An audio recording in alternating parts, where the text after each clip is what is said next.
Hello, beautiful, luminous mysteries. Aren't we all mysteries? Isn't life a mystery that anything exists, much less this creative consciousness?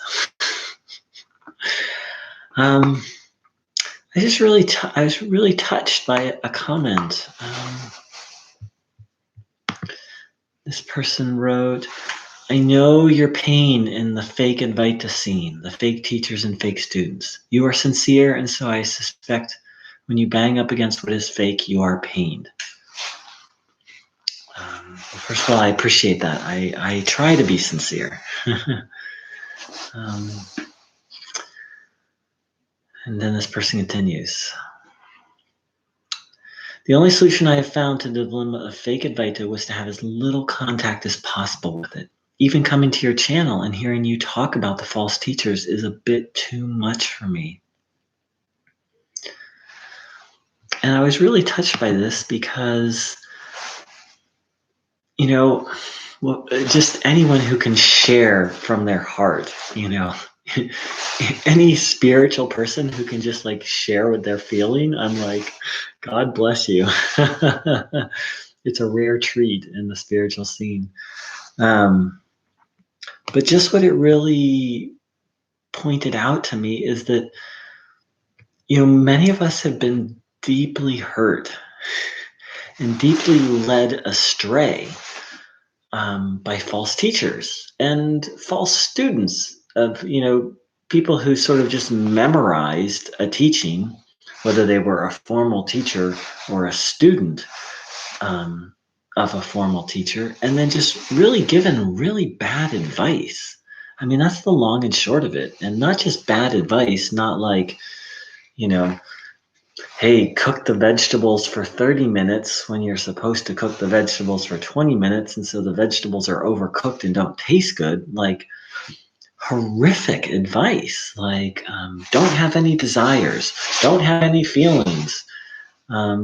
Surrender to the teacher when the teacher's like sleeping around with their students, or being unethical for money, or Advaita is the highest truth, and then someone basically being cajoled to surrender to Advaita and then not being given an accurate presentation of Advaita. And personally, Neo-Advaita, which I don't even want to call it Neo-Advaita anymore. I just want to call it fake Advaita. It took me to the brink of death. And how can it not? Basically, Neo or fake Advaita tries to get people to renounce all their desires and renounce their humanity without proper preparation. And basically, Advaita is a renunciate path. It's a path of renouncing all desires. And that's a path for monks and nuns. You don't have to formally become a monk or nun, but let's be really clear. Advaita is a path of extinguishing desires. Let's really think about that for a moment. Extinguishing desire. Desire is the most fundamental aspect of being human. Basically, what we have is a bunch of people going around giving talks about extinguishing desires and not really qualified to guide anyone on this path. And, they're making money and getting fame, and some of them are sleeping with their students. But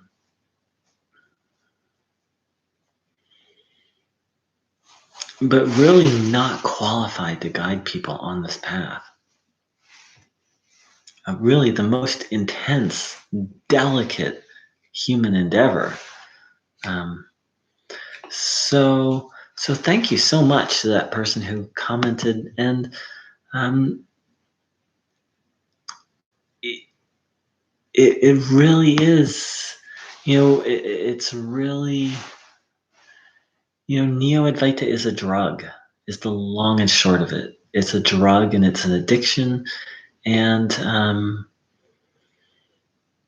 so this process then is, for me personally, is about coming back into my humanity. reconnecting with my feelings, reconnecting with desires. And part of this channel has been my healing process of, all the times I sat in satsang with unqualified teachers and accepted what they were saying is true when it really wasn't true, and it really wasn't and not just true but helpful. Like, oh, this is the path for me. And so a big part of this channel is literally just my own healing process. Really, just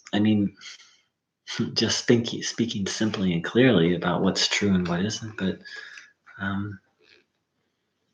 just being like, no, that's not true. No, that's actually not what Advaita says. No, that's actually not good advice. That's actually really bad advice. All the thousands of times I listened to nonsense and accepted it as true. This one of the hardest parts of being on the spiritual path is the lesson that we need to learn discernment. Because I used to like to think, oh, it's spiritual, it's good, just because it's spiritual. Well, in an ideal world, that would be true. And we don't necessarily live in an ideal world. And just because something sounds good and feels good doesn't mean it is good. And I think that's maybe the bottom line of Neo-Advaita. It sounds so good. It feels so good in the moment. And it really isn't good. The truth is out there and in there. So just keep on, and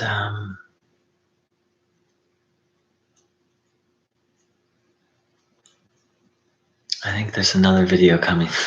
So stay tuned. Thanks. Much love.